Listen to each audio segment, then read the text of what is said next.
bigay mo sa akin.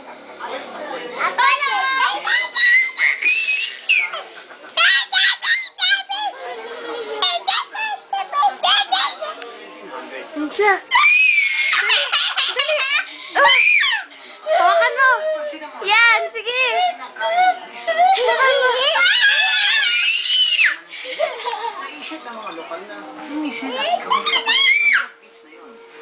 doon nila na-discover na mas malasa. Pero Ayaw mo na?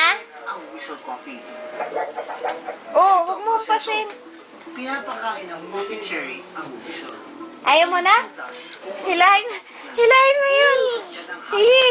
Lalalala. Yun. Huwag tayong hilahin mo. Ayun o. Ayun o. Ayun o. Ayun o. Bigay mo sa kanya. Kunin mo.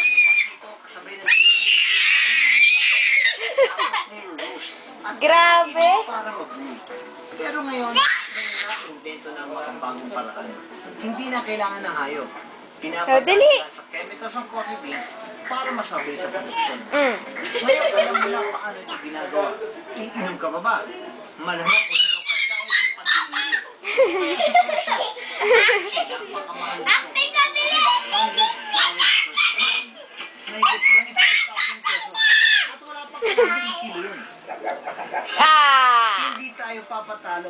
Sa Batangas at South Masa na? meron tayong alamig coffee. Ganon din ang proseso, pero walang whistle dito, kundi alamig. Tapos na, Gera. Pero, parang may sunod sa akin. Wala nang dumating ako dito sa Vietnam. Meron pa kong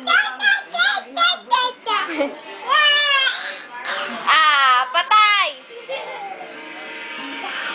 Bye-bye! Bye-bye ka na! Tapos na yung video, sabi yung bye-bye. Magbabay ka na. Kiss mo na, kiss mo na. Kiss mo na.